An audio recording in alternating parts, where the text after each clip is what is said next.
Hello, and welcome to Indie Encounter. My name is Mark Wilson Jordan. The mission of our show is to give independent performers and artists access to as wide an audience as possible, and to give you, our viewers, a window into their art and artistic process. What makes them tick as human beings, and why they have chosen their particular brand of artistic expression. Art is about communication, and in that vein, I'd like to welcome today's artist, Alice the Poet. Alice, welcome to Indie Encounter. Well, thank you, Mark. Thank you for having me here today. It's great to have you here. So tell me about how you got interested in poetry. At a young age, I was interested in the process, whereas I could break the rules. I could communicate, and I could throw in some things that I wouldn't otherwise be able to throw in writing regular prose. Oh, so a rule breaker even from an early age. Oh, yes. So who were some of the first poets you got interested in? Definitely Phyllis Wheatley. I was inspired by the fact that she published her first poem at 13. And I like the fact that she was learning to read and write at a time when it wasn't legal for Black people to read and write. And then, of course, Maya Angelou. I love Octavia Butler. I'm inspired by so many different writers, Zora Neale Hurston. So it's not just writers of poetry, but creative writers also. Well, you know, some people would read those poets and say, wow, they're really good. Maybe I should just read their stuff and not even start. What urged you on to... There's a quote by Zora Neale Hurston, and she speaks about a force that forces you to write. So it's this force from somewhere in outer space that commands you to write in the first place. She talks about an agony of trying to hold in an untold story. So if you have that story and it has to be told, you have to tell it. All right. So you do follow some rules because you're listening to that voice. I follow some rules, and as an English major, I had to learn the rules, but I'll break them. Okay. So what's your primary outlet for your poetry? Well, I am one of the 3 co-hosts at Spreading Love in Spoken Words at Magic Johnson Starbucks. I do different events, private events, large events. I have a large event coming up tomorrow. I do some radio interviews. Anywhere that I see that there's an opening, I'm going to find a spot. All right. And where do you find your inspirations for your poetry? Everything. I've always been told by both of my parents that I had this vivid imagination. And so I could take a sun ray and create something around that sun ray, or a piece of a conversation, and just add on to that in my mind and just create it out of anything. So most of your poems are made up, or are they biographical, or do you weave them, the two together? They're interwoven. So we might have some faction there, a little bit of fact and fiction. And we don't know where one starts and the other begins if you do your I job may right? know, but I don't think anybody else would know. So for the listener, we're just to be entertained and maybe left in the question. Yes, or to be healed, or to know that someone else is feeling exactly what you're feeling or has lived through what you've lived through. Definitely. So when you take on a poem, how do you know when you're finished or when it's finished? I live by this credo that I've always heard. A poem is never finished. It's just abandoned. And sometimes you can overwrite. Even though your mind is telling you, well, I should edit this, or I should change this, sometimes you just have to abandon it and move on to the next one. Then move on to the next one. Interesting. So tell us about your current project. My goal for the last 10 years has been to write 10 million stories. And so I'm creating these volumes of poetry. I'm up to volume 5. I'm working on volume 6 right now. But understand that a neologism, just one word, can be an entire story. So I do plan on keeping that goal of 10 million. Uh-huh. So you and Suzanne Laurie Parks, it's like, it's a work Yes, by declaration. yes. Cool. I think we have a picture of the front of the book. If we can get that up, we'd like to see that, because I think you have an interesting story about the cover of the current volume of poetry. Yes. That yellowed page is a picture of my grandmother Carly's Book of Family Names. My grandmother Carly was born in 1897, and she started documenting family members, past family members, present family members. And each time a new child was born into the family, she would write their names in the Book of Family Names. Oh. And my cousin found this in some old boxes in my uncle's attic. And there was my name in her writing. And it just spurned this wonderful feeling in me. We have decided that it's time for all of us to come back together. So we've done some research. My cousin has been back to historical societies in Virginia. He was able, with her records and their records, to trace us back to the first slaves from Cameroon that had actually been brought to Jamestown, Virginia in 1710. And we were able to trace because of her. So because of her, you're Because- going to be able to recapture your family. Yes. Wow. And even to this day, we're still finding family members from, oh, this was your great uncle? Oh, well, that's my great grandfather. I mean, we're just finding cousins and second cousins everywhere. That must be amazingly satisfying to do that. It is. And not everyone has that opportunity because records weren't kept, because many times, as you say, black people weren't allowed to learn how to read and write.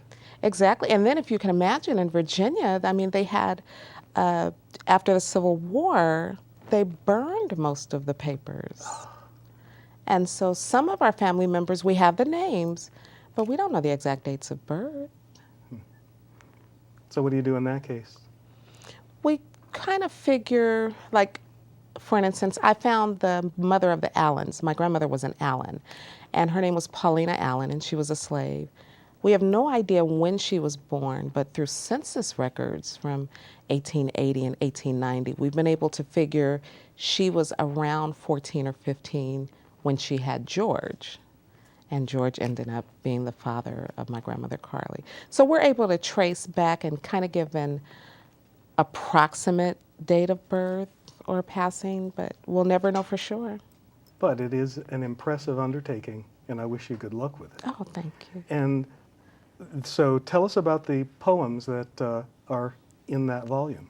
Well, one of them I wrote to one of the former slave owners who documented just the everyday life of a lot of the slaves, and we see some of our family names in that, and it's called We Have Become the Pages in Their Diary, just to let them know we know who we are.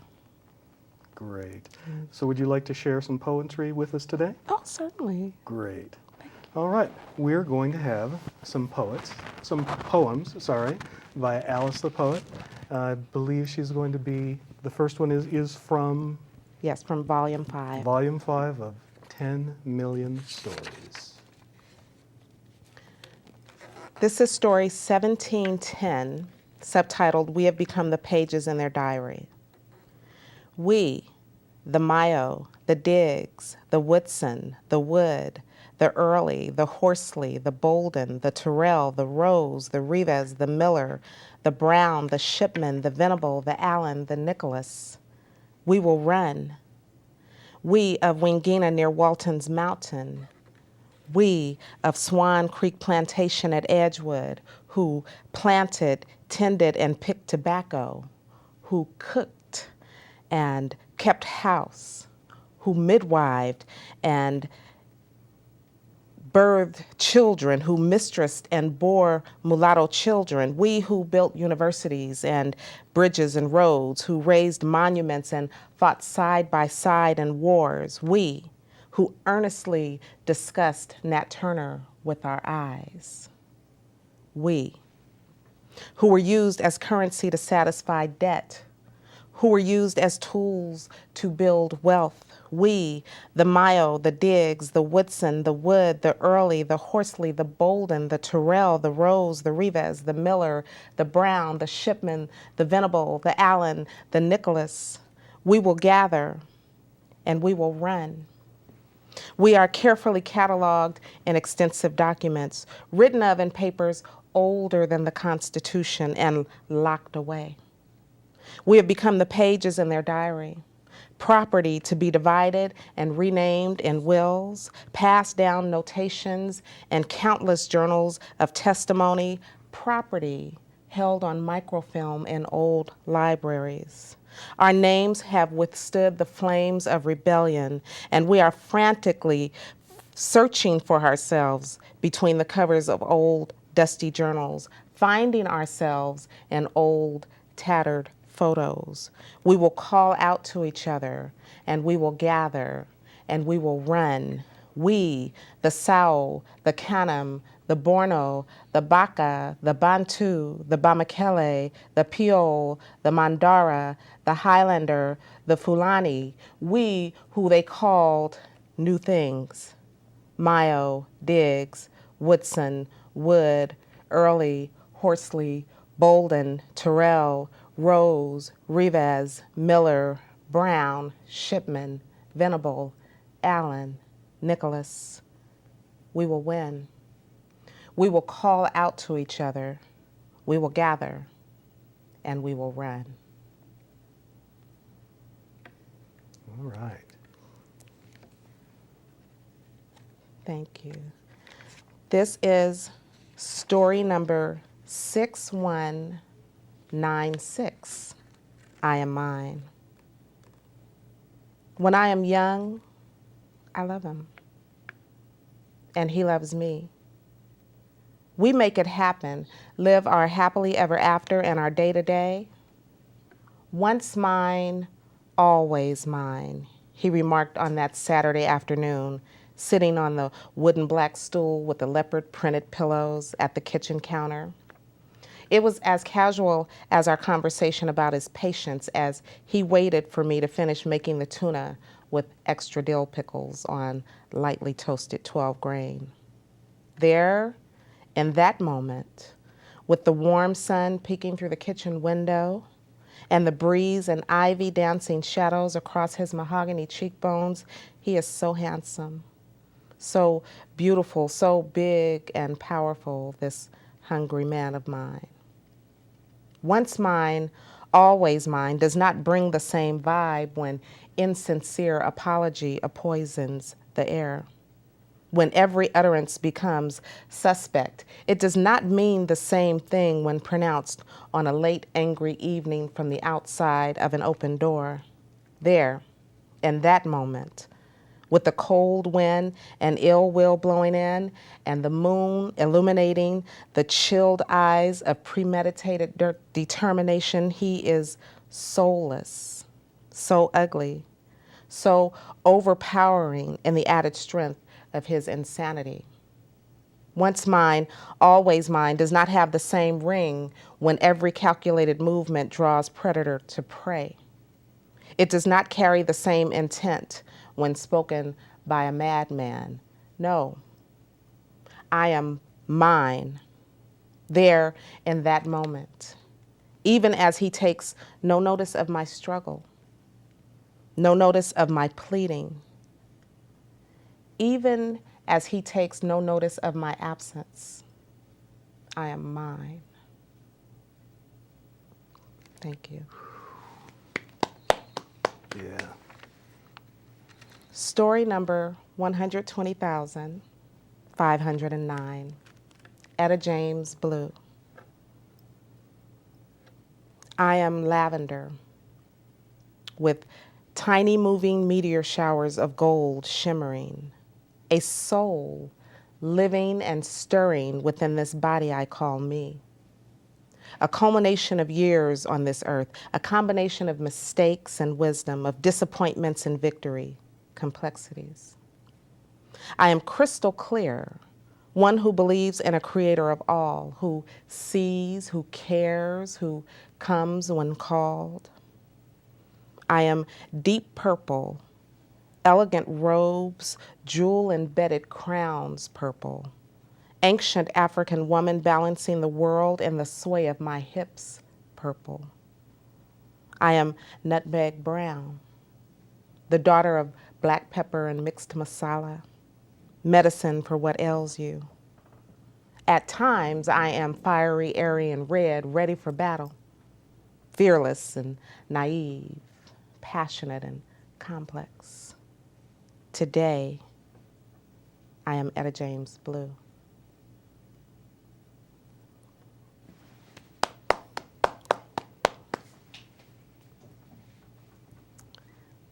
Queen of alliteration is what they call me.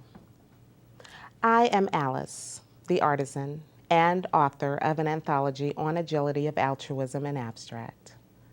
Attentive audiences are awed at my aptitude for articulate acrobatics and astonishingly abundant amounts of ad-libbed adverbs. I offer inspired idiosyncrasies of idiom, illustrate the illegal ills of ignoble institutions who play interplanetary invader games behind iron curtains while ignoring the injured innocents infected by inferior inoculations, impurities, infestations, inflated interest, and intolerable isms instrumental in the introduction of insurgents. Hear the magnitude of the message in my meter. Meditate on the method of my mode meant to move, make the myopic mindful of the Most High, and multiply the mental majority. Determined, dreadlocked daughter of a drummer and a dreamer in the diaspora, it is my destiny to dabble in divinely designed daily dazzle. My duty to dig deep in diachronic dictionaries, dancing from daybreak to dusk, disarming diatribe while deliberately delivering delirium doses of dexterity. Drawing diagrams and dropping definitions of dialect like Dickens calling diction the dress of thought. With thoughtful theatrics, I thread thrilling themes and threefold theory through my thesaurus, thwarting throwback theocracy with third eye theology. Student of the science of exactitude, in the evenings I spend my energy evoking emotion, enlightening, elevating, emancipating each eardrum and earshot with the ease of expert eloquent edification, excluding ego. Evident in my expressive eclectic English be the eclectic eccentricity of me. Even ebonics be echoing and enchanting epics until empty of endless ease, I ease into felicity. For the fact remains, this is not fad nor fallacy for those familiar with me, but a fertile field of flamboyant, fine-spun freeform fantasy and foot-stumping, funky frequency. This is fuel for the fire, functioning as the fundamental formula for freedom. Every woman I am, kindred kinky kinswoman, speaking Kikuyu in Kenya, kicking kalimba kettle drum rhythms of karmic kismet sensation, and I'm keen on kindness, keeping the key to the kaleidoscopic kingdom in my keystroke, learning that litany leads the way to loftyless lodgings of laughter as literary logic literally lights bulbs and lyrical lingo lingers long after last words. Growing gatherings go gaga as I, the grammar guru, grounded in the guide to graceful growth, gallop through green gardens, gathering glossomatics with golden rules and going to great lengths to glorify my gift of gab from God. And I'm praising him privately and publicly, in prayer and poetry, presenting parables, printing pent-up pressure on parchment, and pointing out the passageway to peace and paradox. You may question and or quote me on the quality in this quantity, but feel the quickening quake of the queen as I quantum leap into my next quest. Queen of alliteration is what they call me. Yes.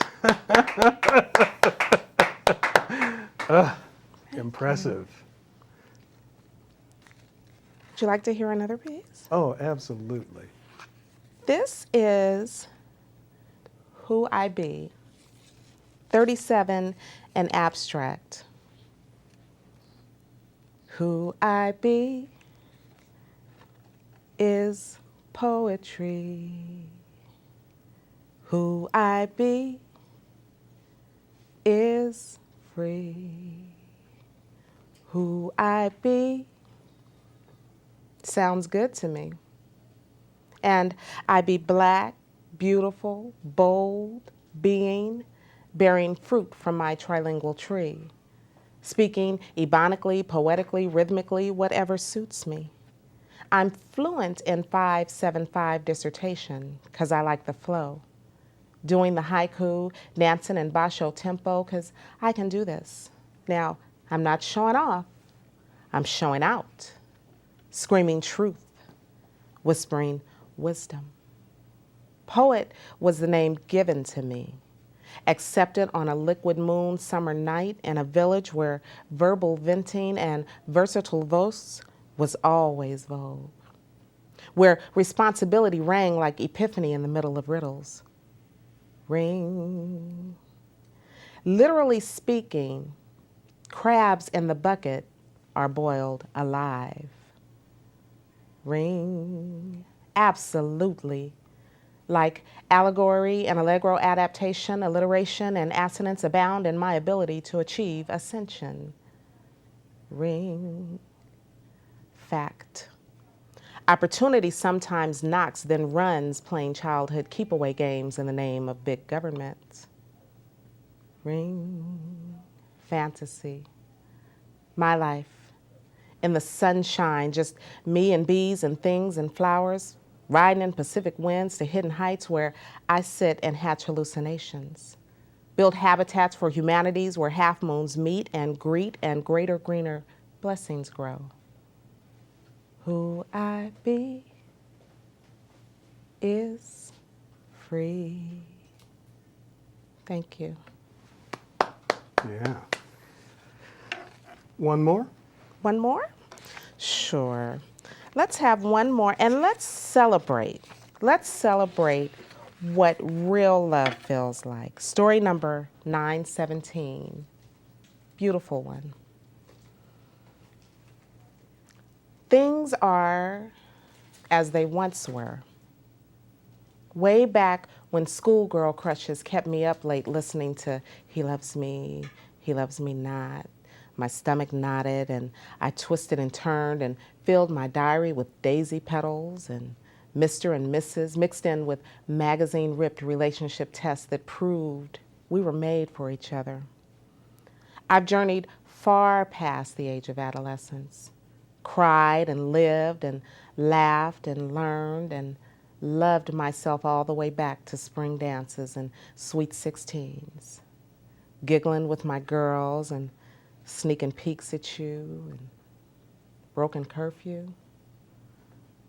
There's this certain sexy electricity in the air around you. Diamond, sapphire, and ruby atoms surround you.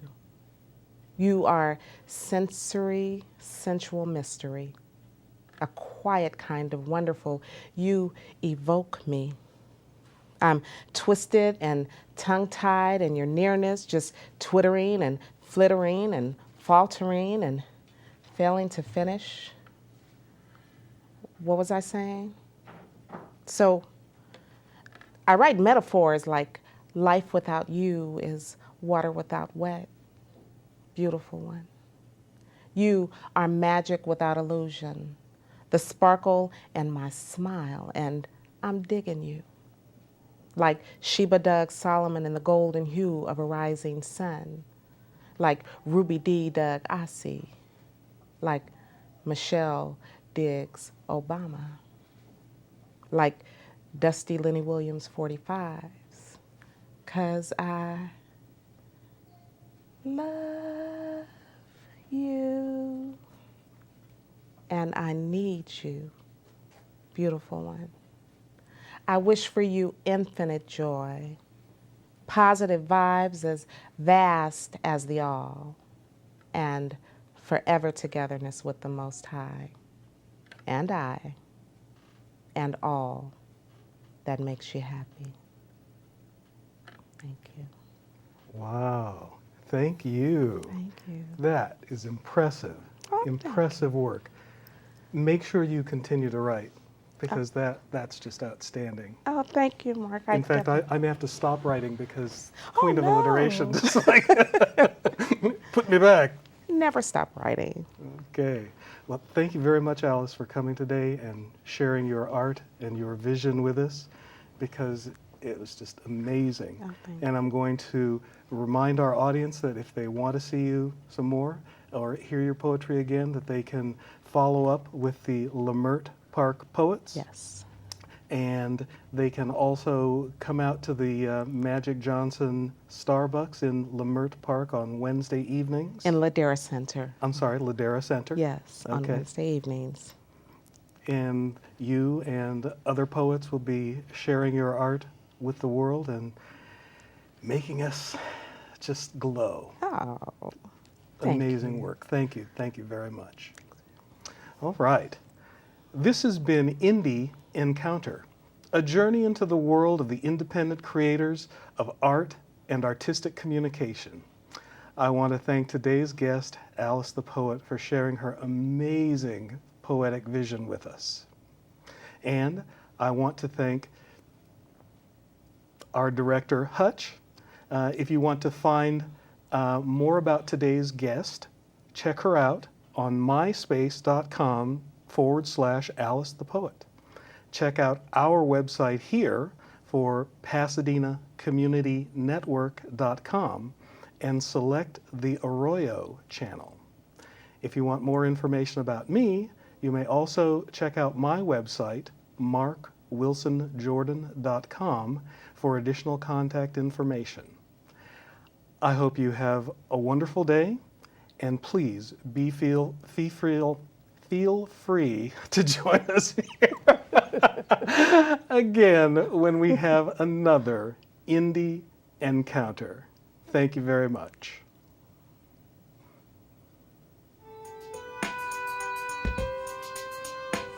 So, that was amazing.